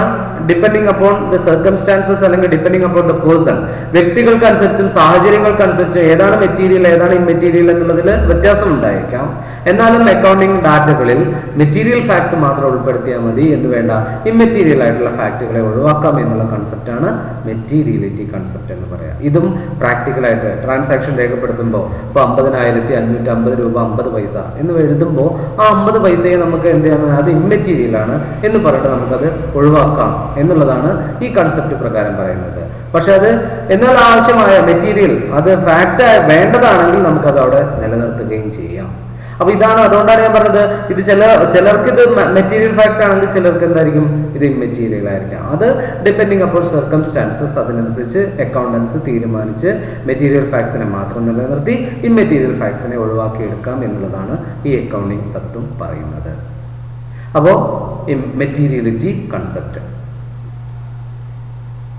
ഇനി അടുത്ത ഏറ്റവും വലിയ അല്ലെങ്കിൽ ഇമ്പോർട്ടൻ്റ് ആയിട്ടുള്ള ഒരു കൺസെപ്റ്റാണ് ഒബ്ജക്റ്റിവിറ്റി അല്ലെങ്കിൽ വെരിഫയബിൾ ഒബ്ജക്റ്റീവ് കൺസെപ്റ്റ് എന്ന് പറയും. വെരിഫയബിൾ ഒബ്ജക്റ്റീവ് കൺസെപ്റ്റ് അല്ലെങ്കിൽ ഒബ്ജക്റ്റ് എവിഡൻസ് കൺസെപ്റ്റ് എന്നും ഇതിനെ പറയാറുണ്ട്. ഒബ്ജക്റ്റ് എവിഡൻസ് കൺസെപ്റ്റ് എന്നും ഇതിനെ പറയാറുണ്ട്. 3 പേരാണ്: ഒബ്ജക്റ്റിവിറ്റി കൺസെപ്റ്റ് അല്ലെങ്കിൽ വെരിഫയബിൾ ഒബ്ജക്റ്റീവ് കൺസെപ്റ്റ് അല്ലെങ്കിൽ ഒബ്ജക്റ്റീവ് എവിഡൻസ് കൺസെപ്റ്റ് എന്നും ഇതിനെ പറയാം. ഇതുകൊണ്ട് അർത്ഥമാക്കുന്നത് എന്താണെന്ന് വെച്ച് കഴിഞ്ഞാൽ ബിസിനസ്സിലെ ബുക്സ് ഓഫ് അക്കൗണ്ടിൽ രേഖപ്പെടുത്തുന്ന ഏതൊരു ട്രാൻസാക്ഷനും വെരിഫൈ ചെയ്യാൻ എന്തുണ്ടായിരിക്കണം, കൃത്യമായ ബില്ലുകൾ, വൗച്ചറുകൾ അതിന്റെ ബാക്കപ്പിൽ ഉണ്ടായിരിക്കണം. കൃത്യമായ പ്രൂഫ്, സോഴ്സ് ഡോക്യുമെന്റ്, ആ സോഴ്സ് ഡോക്യുമെന്റ് ഉള്ള ട്രാൻസാക്ഷൻസ് മാത്രമേ ബുക്സ് ഓഫ് അക്കൗണ്ടിൽ രേഖപ്പെടുത്താവൂ. ആ കൺസെപ്റ്റിനെയാണ് ഒബ്ജക്റ്റിവിറ്റി കൺസെപ്റ്റ് എന്ന് പറയുന്നത്. അപ്പോൾ the concept of objectivity requires that accounting transactions should be recorded in an objective manner. This can be possible when each of the transaction is supported by verifiable document or vouchers. അപ്പോൾ ഏതൊരു ട്രാൻസാക്ഷനും എന്ത് ചെയ്തിരിക്കണം, support ഉണ്ടായിരിക്കണം. എന്തിന്റെ, ഡോക്യുമെന്റിന്റെ, source ഡോക്യുമെന്റിന്റെ, ബില്ലുകൾ, വൗച്ചറുകൾ എന്നൊക്കെ പറയുന്ന source ഡോക്യുമെന്റിന്റെ അടിസ്ഥാനത്തിൽ മാത്രമേ എന്ത് ചെയ്യാവുള്ളൂ, ബുക്സ് ഓഫ് അക്കൗണ്ടിൽ ഡീറ്റെയിൽസ് രേഖപ്പെടുത്താവുള്ളൂ. അതിനെയാണ് ഒബ്ജക്റ്റിവിറ്റി കൺസെപ്റ്റ് എന്ന് പറയുക. നമ്മളതിൽ നിങ്ങൾക്ക് ഇതിന് എന്ത് ചെയ്യുന്നുണ്ട്, ട്രാൻസാക്ഷൻ റെക്കോർഡിംഗ് വരുമ്പോൾ തന്നെ ഇത് വേണം. ആ റെക്കോർഡിംഗിലെ സോഴ്സ് ഡോക്യുമെന്റിനെ കുറിച്ച് പറയാനുണ്ട്. ആ സോഴ്സ് ഡോക്യുമെന്റ് എന്താണ് എന്നുള്ളതിന്റെ തത്വം ഏതാണ്, ഒബ്ജക്റ്റിവിറ്റി കൺസെപ്റ്റ് അല്ലെങ്കിൽ ഒബ്ജക്റ്റീവ് എവിഡൻസ് കൺസെപ്റ്റ് ആണ്. അപ്പോൾ 13 തത്വങ്ങൾ നമ്മൾ പറഞ്ഞു കഴിഞ്ഞു. അത് ഏതാണ്ട് ഇനി അതിൽ പിന്നെ നിങ്ങൾക്ക് അതിൽ വിട്ടുപോയത് എന്ന് പറയാൻ ടൈംലിനെസ് ഉണ്ട്, സബ്സ്റ്റൻസ് ഓവർ ലീഗൽ ഫോം ഉണ്ട്, പിന്നെ അത്രയേ ഉള്ളൂ. ബാക്കിയെല്ലാം പ്രാക്ടീസ് ഇൻ ഇൻഡസ്ട്രീസ് 3 കാര്യങ്ങൾ. അത് മോഡിഫൈങ് പ്രിൻസിപ്പിൾസ് ആണ്. ടൈംലിനെസ് എന്ന് പറഞ്ഞാൽ വിത്തിൻ ടൈം, ആവശ്യപ്പെടുന്ന സമയത്ത് അക്കൗണ്ടിങ് ഇൻഫർമേഷൻ കൊടുത്തിരിക്കണം. സബ്സ്റ്റൻസ് ഓവർ ലീഗൽ ഫോം, നിലനിൽക്കുന്ന ലീഗൽ ഫോംസ് ഏതൊക്കെയാണെങ്കിൽ അത് ആ രൂപത്തിൽ തന്നെ പിന്നെ ചെയ്തിരിക്കണം. പ്രാക്ടീസ് ഇൻ ഇൻഡസ്ട്രിയിൽ പ്രാക്ടീസിലുള്ള രൂപത്തിലുള്ള അക്കൗണ്ടിങ് റെക്കോർഡുകളായിരിക്കണം ചെയ്യേണ്ടത് തുടങ്ങിയ മോഡിഫൈങ് പ്രിൻസിപ്പിൾസ് ആണ് അതിലുള്ളത്. അത് അത്രമാത്രം ഞാൻ ഇമ്പോർട്ടൻസ് കൊടുക്കുന്നില്ല. ഇപ്പൊ പറഞ്ഞ 13 തത്വങ്ങൾ അതാണ് നമുക്ക് അത്യാവശ്യമുള്ള കാര്യങ്ങൾ. അതായിരിക്കും നമുക്ക് എന്ത് ചെയ്യാനുള്ളത്. അതിന്റെ ബേസിലായിരിക്കും നമുക്ക് ഇനി അടുത്ത ക്ലാസ്സിൽ റെക്കോർഡിംഗ് ഓഫ് ട്രാൻസാക്ഷൻ എന്നുള്ള പ്രോബ്ലത്തിലേക്ക് നമ്മൾ കിടക്കുകയാണ്. ആ പ്രോബ്ലത്തിനെ ബേസ് ചെയ്യുന്നത് അത്രയും തത്വങ്ങളാണ്. അപ്പൊ ആ തത്വങ്ങൾ മനസ്സിലാക്കി വെക്കുക. നമുക്ക് ഇനി അപ്ലൈ ചെയ്യുന്ന സമയത്ത് ഇപ്പോൾ നിങ്ങൾക്ക് എല്ലാവർക്കും പിന്നെ സർ ഐസക് ന്യൂട്ടന്റെ ഗ്രാവിറ്റി എന്നുള്ള തത്വം അറിയാം. ഗ്രാവിറ്റി എന്ന് പറഞ്ഞാൽ എന്താണ്? ഭൂമിയിലേക്ക് എന്തൊരു വസ്തു മുകളിലേക്ക് ഇട്ടാലും അത് താഴേക്ക് വരും എന്നുള്ള ഗ്രാവിറ്റി. അത് നിങ്ങൾക്കറിയാം. അത് നിങ്ങൾക്ക് എങ്ങനെയാണ് അറിയാം? നിങ്ങൾ പലപ്പോഴും അത് പരീക്ഷിച്ചിട്ടുണ്ട്. കല്ലെടുത്ത് മുകളിലേക്ക് ഇറങ്ങുക, അത് താഴേക്ക് തന്നെ വരുന്നത് നിങ്ങൾ കണ്ടിട്ടുണ്ട്. അതുകൊണ്ട് തന്നെ നിങ്ങൾ എന്ത് ചെയ്യാറില്ല? അനാവശ്യമായി കല്ലെടുത്ത് എറിയാറില്ല, ആവശ്യത്തിന് മാത്രമേ ചെയ്യാറുള്ളൂ. അതേപോലെ നിങ്ങൾ law of motion, first law, second law, third law of motion എന്നൊക്കെ പറഞ്ഞിട്ട് ഹൈസ്കൂളുകളിൽ പഠിച്ചിട്ടുണ്ട്. ആ പഠിച്ച അറിവ് വെച്ചിട്ടൊക്കെയാണ് നിങ്ങൾ ഒരു പക്ഷേ എന്ത് ചെയ്യുന്നത്? ബസ്സിൽ യാത്ര ചെയ്യുമ്പോൾ പിടിച്ചു നിൽക്കുന്നത്, അല്ലെങ്കിൽ ഓടിക്കൊണ്ടിരിക്കുന്ന ബസ്സിൽ നിന്ന് ചാടാതിരിക്കുന്നത്. അതൊക്കെ എന്താണ്? അത് നിങ്ങൾക്ക് അപകടം പറ്റും. ലോ ഓഫ് മോഷൻ നിങ്ങൾ ചിലപ്പോൾ പോയി വീഴും. അത് എന്തുകൊണ്ട് എന്നുള്ള തത്വങ്ങൾ നിങ്ങൾ പഠിച്ചിട്ടുണ്ട്, മനസ്സിലാക്കിയിട്ടുണ്ട്. ഇപ്പൊ ഇവിടെ എന്താ ചെയ്തിരിക്കുന്നത്? കുറച്ച് തത്വങ്ങൾ ഞാൻ പറഞ്ഞു എന്നല്ലാതെ നിങ്ങൾ അത് അപ്ലൈ ചെയ്തിട്ടില്ല. അത് അപ്ലൈ ചെയ്ത് പഠിക്കുമ്പോഴേ നമുക്ക് എന്ത് ചെയ്യാൻ കഴിയുള്ളൂ? അതിന്റെ മുഴുവനായിട്ടുള്ള കാര്യങ്ങൾ മനസ്സിലാവുള്ളൂ. അപ്പൊ ഇനി അടുത്ത ചാപ്റ്റർ തൊട്ട് നമ്മൾ അക്കൗണ്ടിങ് പ്രാക്ടിക്കലായിട്ട് റെക്കോർഡിംഗ്, ക്ലാസിഫൈങ്, സമ്മറൈസിങ് ചെയ്ത് തുടങ്ങുമ്പോൾ നമ്മൾ പഠിച്ച 13 തത്വങ്ങൾ നിങ്ങൾക്ക് അവിടെ പ്രാക്ടിക്കലായിട്ട് അതിന്റെ അടിസ്ഥാനത്തിൽ ഇന്നത് ചെയ്യണം എന്ന് പറഞ്ഞ് മനസ്സിലാക്കി തരുമ്പോൾ നിങ്ങൾക്ക് അത് കൂടുതൽ മനസ്സിലാകും. അപ്പൊ തിയറി ബേസ് ഓഫ് അക്കൗണ്ടിങ്ങിലെ അത്യാവശ്യ കാര്യങ്ങൾ കഴിഞ്ഞു. ഇനി ഇതിന്റെ അടിസ്ഥാനത്തിൽ നമുക്ക് രണ്ട് തരം സിസ്റ്റം ഓഫ് അക്കൗണ്ടിംഗ് ആണുള്ളത്. That is system of recording transactions in the books of account are generally classified into 2 types: double entry system, single entry system. ഞാൻ ഡ്യുവൽ ആസ്പെക്ട് കോൺസെപ്റ്റ് പറഞ്ഞ സമയത്ത് ഡബിൾ എൻട്രി സിസ്റ്റത്തെ കുറിച്ച് പറഞ്ഞിരുന്നു. എന്താണ് double entry system? Each and every transaction having 2 aspects, 1 debit aspect and 1 credit aspect. എല്ലാ ട്രാൻസാക്ഷനും 2 അക്കൗണ്ടുകളെ ബാധിക്കുമെന്നും ഒരു അക്കൗണ്ടിൽ അത് ഡെബിറ്റ് ആണെങ്കിൽ മറ്റൊരു അക്കൗണ്ടിൽ ക്രെഡിറ്റ്. അക്കൗണ്ടിൽ ഡെബിറ്റ് ക്രെഡിറ്റ് എന്ന് ഞാൻ ഒന്ന് റഫായിട്ട് പറഞ്ഞു തന്നു. ഒരു അക്കൗണ്ടിന് 2 ഭാഗങ്ങൾ ഉണ്ടായിരിക്കും. ഒരു ഇടതുവശം ഉണ്ടായിരിക്കും, വലതുവശം ഉണ്ടായിരിക്കും. ഇടതുവശത്തെ ഡെബിറ്റ് എന്നും വലതുവശത്തെ ക്രെഡിറ്റ് എന്നും പറഞ്ഞു. അപ്പോൾ ഈ ട്രാൻസാക്ഷൻസ് എല്ലാം ഒരു അക്കൗണ്ടിന്റെ ഇടതുവശത്താണെങ്കിൽ മറ്റേ അക്കൗണ്ടിന്റെ ഏത് വശത്തായിരിക്കും? വലതുവശത്തായിരിക്കും. അതിനെയാണ് ഡെബിറ്റ് ഇടതുവശത്ത് എഴുതുന്നതിന് ഡെബിറ്റ് എന്നും വലതുവശത്ത് എഴുതുന്നതിന് ക്രെഡിറ്റ് എന്നും പറയും. അപ്പൊ അതാണ് പറഞ്ഞത്, each and every transaction having 2 aspects, 1 debit aspect and 1 credit aspect. അത് രണ്ടും റെക്കോർഡ് ചെയ്യപ്പെടുന്ന സിസ്റ്റം ഓഫ് അക്കൗണ്ടിംഗ് ആണ് ഇത് ഡബിൾ എൻട്രി സിസ്റ്റം എന്ന് പറയുന്നത്.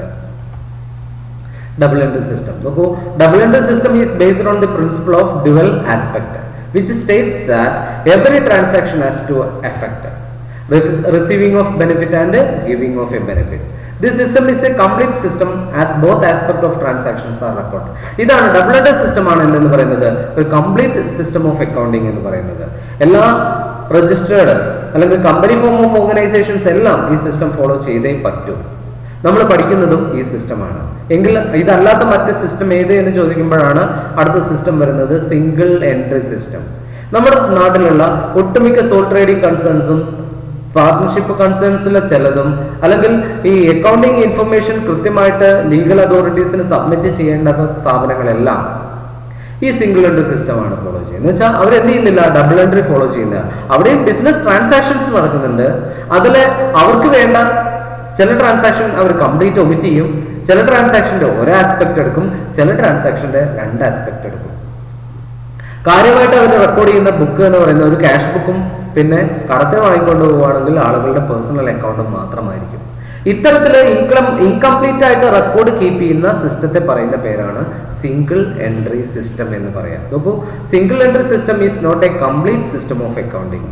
It does not record 2-fold effect of each and every transaction. ഇതൊരു സിസ്റ്റമാണ്, ഇൻകംപ്ലീറ്റ് ആണ്. ഇവിടെ 2 ഫോൾഡ് എന്ത് ചെയ്യുന്നില്ല, 2 എഫക്ട് റെക്കോർഡ് ചെയ്യപ്പെടുന്നില്ല. ഹിയർ ഓൺലി പേഴ്സണൽ അക്കൗണ്ട്, വ്യക്തി കടത്തിന് വാങ്ങിക്കൊണ്ടുപോവാണെങ്കിൽ ആ വ്യക്തികളുടെ പേര് അവിടെ എഴുതിയിരിക്കും. ആൻഡ് ക്യാഷ് ബുക്ക്, ക്യാഷിന് വാങ്ങുന്നത് ക്യാഷ് ബുക്കിൽ രേഖപ്പെടുത്തിക്കും. It is incomplete and unsystematic and therefore not reliable. ഇതെന്താണ്? ഇൻകംപ്ലീറ്റ് ആണ്, അൺസിസ്റ്റമാറ്റിക് ആണ്. അതുകൊണ്ട് തന്നെ നമുക്കതിനെ റിലയബിൾ അല്ലതാണ്. അതാണ് സിംഗിൾ എൻട്രി സിസ്റ്റം എന്ന് പറയുന്നത്. അപ്പോൾ നമ്മൾ ഈ സിംഗിൾ എൻട്രി സിസ്റ്റം അതിന്റെ കൺവേർഷൻ ലാസ്റ്റ് ചാപ്റ്ററിൽ ഒന്ന് പഠിക്കുന്നുണ്ട്. എന്നല്ലാതെ നമ്മൾ പഠിക്കുന്ന system of accounting double entry system of accounting ആണ്.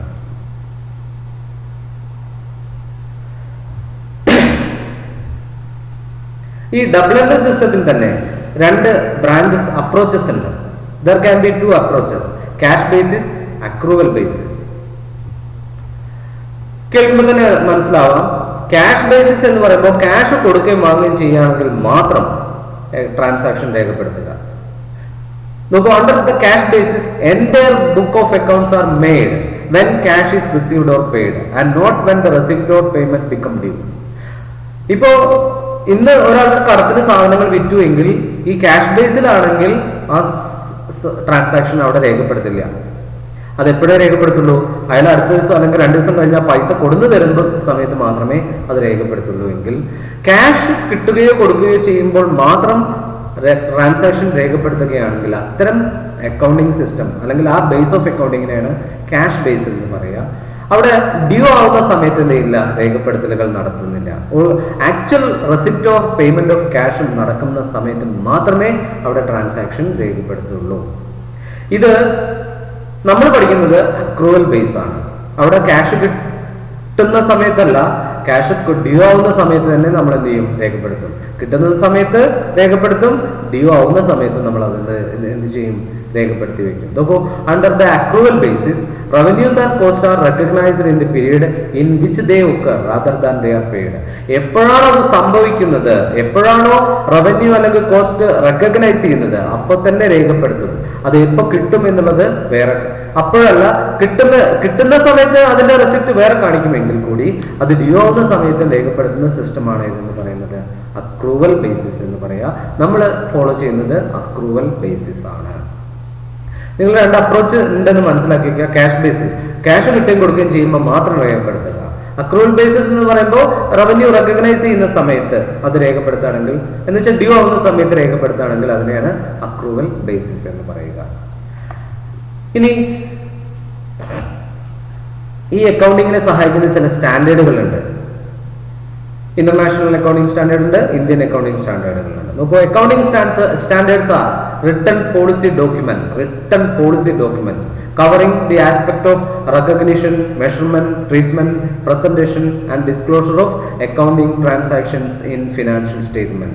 നമ്മൾ തയ്യാറാക്കുന്ന ഫിനാൻഷ്യൽ സ്റ്റേറ്റ്മെന്റുകളിൽ ഈ ട്രാൻസാക്ഷൻസ് എങ്ങനെ റെക്കഗ്നൈസ് ചെയ്യണം, എങ്ങനെ മെഷർ ചെയ്യണം, അതെങ്ങനെ ട്രീറ്റ് ചെയ്യണം, അതെങ്ങനെ പ്രസന്റ് ചെയ്യണം, അതെങ്ങനെ ഡിസ്ക്ലോസ് ചെയ്യണം എന്നതുമായി ബന്ധപ്പെട്ട പോളിസി ഡോക്യുമെന്റുകളാണ് ഏതെന്ന് പറയുന്നത് അക്കൗണ്ടിംഗ് സ്റ്റാൻഡേർഡ് എന്ന് പറയുന്നത്.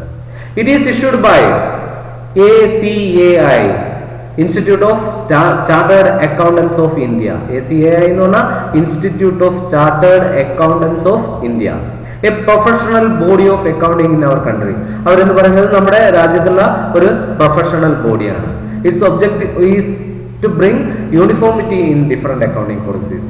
നമ്മുടെ അക്കൗണ്ടിംഗ് പോളിസീസിൽ ഒരു യൂണിഫോമിറ്റി ഉണ്ടാക്കിയെടുക്കുക എന്നുള്ളതാണ് ഈ അക്കൗണ്ടിംഗ് സ്റ്റാൻഡേർഡുകളുടെ ധർമ്മമായിട്ട് കണക്കാക്കുന്നത്.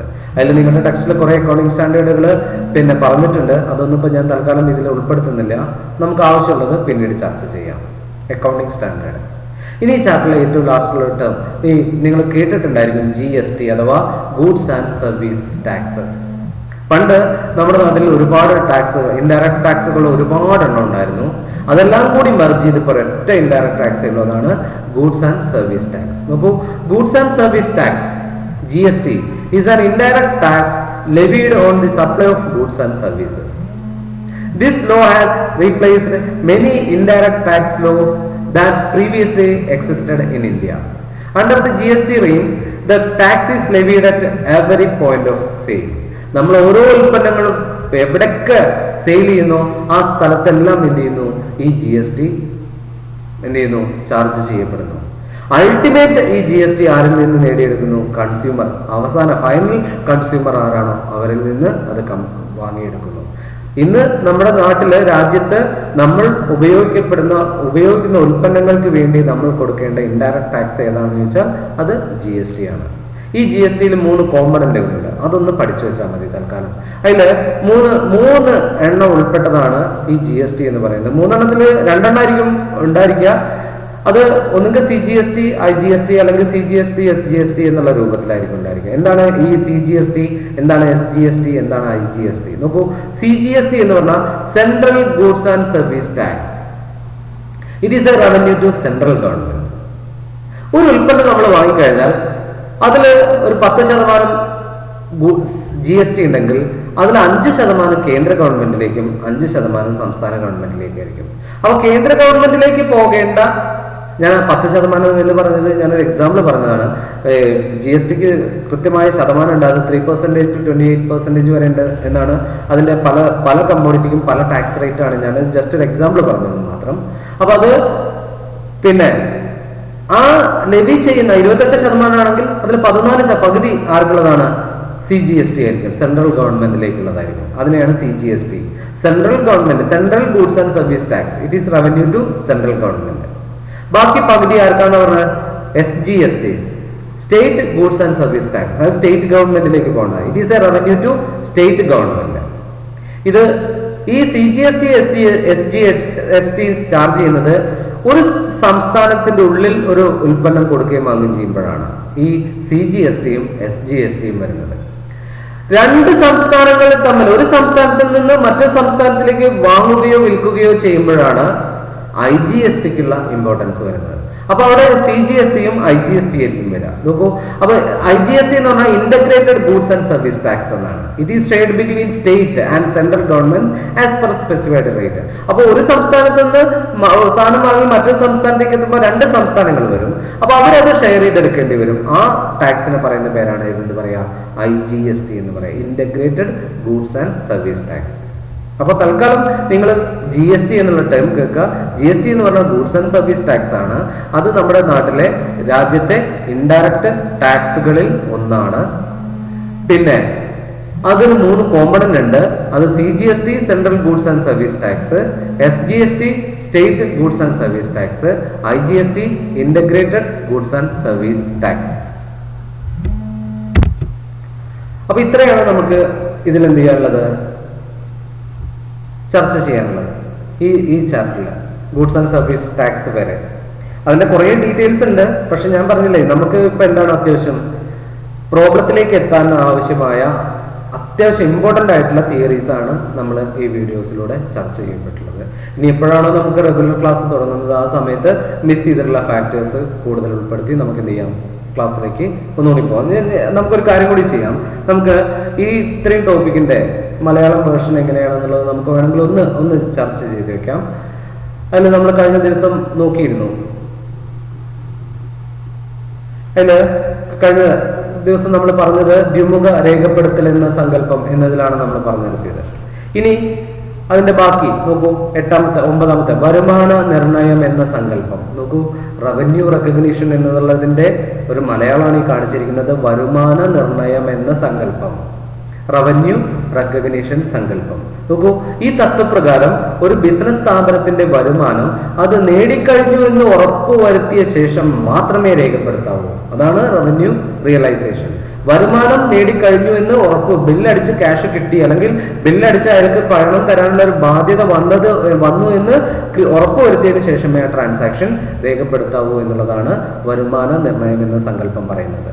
പിന്നെ സമീകരിക്കൽ മാച്ചിങ് ആണ്. സമീകരിക്കൽ എന്നതുകൊണ്ട് അർത്ഥമാക്കുന്നത് നോക്കൂ, മാച്ചിങ്. എന്താ മാച്ചിങ് പറഞ്ഞത്?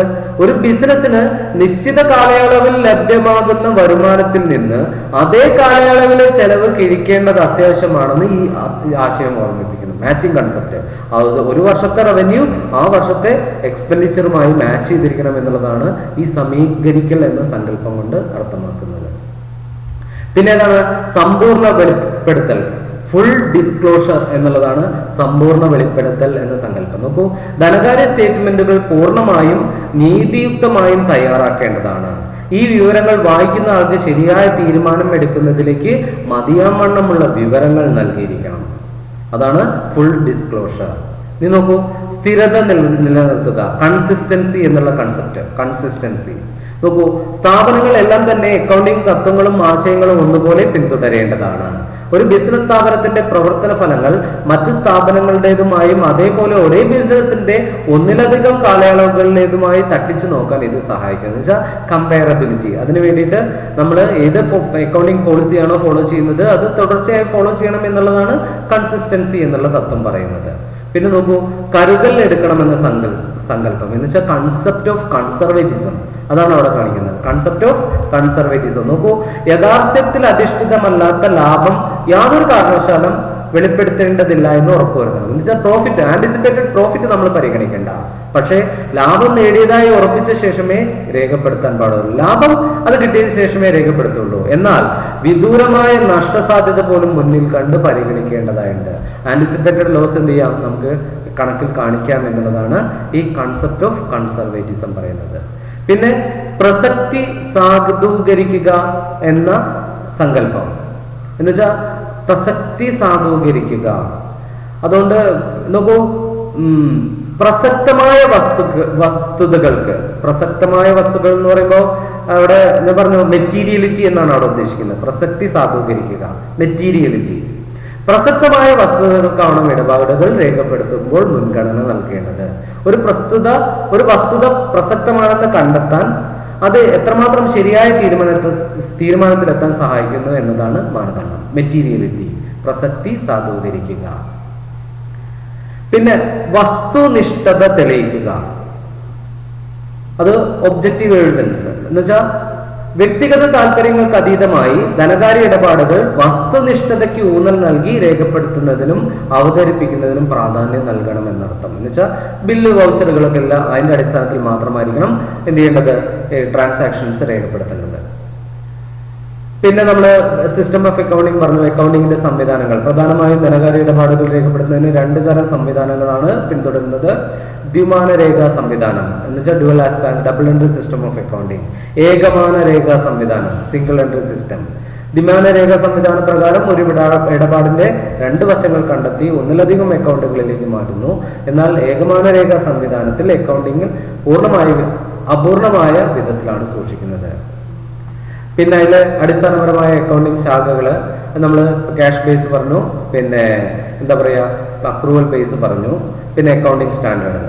ഇത്രയും കാര്യങ്ങളാണ് നമ്മൾ ഈ ചാപ്റ്ററിൽ ഉൾപ്പെടുത്തിയത്. നോക്കൂ, അടിസ്ഥാനപരമായ അക്കൗണ്ടിങ് ശാഖകൾ എന്ന് പറഞ്ഞാൽ വരവും ചെലവും കണക്കാക്കുന്നതിനുള്ള സമയക്രമത്തിന്റെ പിൻബലത്തിൽ ക്യാഷ് അധിഷ്ഠിതമെന്നും അക്രൂവൽ അധിഷ്ഠിതമെന്നും 2 ശാഖകളായി തിരിച്ചിരിക്കുന്നു. ക്യാഷ് അധിഷ്ഠിതമായ അക്കൗണ്ടിങ് പ്രകാരം വരവ് പണമായി ലഭിക്കുമ്പോഴോ അതുപോലെ ചെലവുകൾ പണമായി നൽകുമ്പോഴോ മാത്രമേ ബുക്കിൽ രേഖപ്പെടുത്തൂ. അതാണ് ക്യാഷ് ബേസ് അക്കൗണ്ടിങ് എന്ന് പറയുന്നത്. എന്നാൽ അക്രൂവൽ അധിഷ്ഠിതമായ അക്കൗണ്ടിങ്ങിൽ വരവ് ചെലവും ബന്ധപ്പെട്ട കാലയളവിൽ തന്നെ പരിഗണിക്കുകയാണ് ചെയ്യാറ്. പിന്നെ അക്കൗണ്ടിങ് സ്റ്റാൻഡേർഡ് നമ്മൾ പറഞ്ഞു. സമാനതയും താരതമ്യ സാധ്യതയും നിലനിർത്തുന്നതിന് വേണ്ടി ഫിനാൻഷ്യൽ അക്കൗണ്ടിംഗ് പ്രൊഫഷൻ കാലാകാലങ്ങളായി എഴുതിയുണ്ടാക്കിയ തത്വസംഹിതകളും ആശയവുമാണ് അക്കൗണ്ടിംഗ് സ്റ്റാൻഡേർഡ്സ് എന്ന് പറയുന്നത്. അപ്പോൾ നമ്മുടെ തിയറി ബേസ് ഓഫ് അക്കൗണ്ടിംഗ് ഇതോടുകൂടി അവസാനിക്കുകയാണ്. നിങ്ങൾക്കിത് മനസ്സിലായിട്ടുണ്ടെന്ന് ഞാൻ വിചാരിക്കുന്നു. വീഡിയോസ് റിപ്പീറ്റ് ചെയ്ത് കാണുക, മനസ്സിലാക്കുക. നിങ്ങൾക്ക് ഏതെങ്കിലും ടോപ്പിക്കുകളിൽ സംശയം തോന്നുകയാണെങ്കിൽ അത് കുറിച്ച് വെക്കുക. വാട്സപ്പ് ഗ്രൂപ്പിൽ അതിന് ചർച്ച ചെയ്യാം. നിങ്ങൾക്ക് സംശയമുള്ളത് നേരിട്ട് എന്നെ വിളിക്കാം. നോക്കി നോട്ട്സ് പ്രിപ്പയർ ചെയ്ത് സമയത്ത് തന്നെ എനിക്ക് സബ്മിറ്റ് ചെയ്യാം. നമുക്ക് അടുത്ത ചാപ്റ്റർ തൊട്ട് റെക്കോർഡിംഗ് തുടങ്ങാം. Okay, thank you.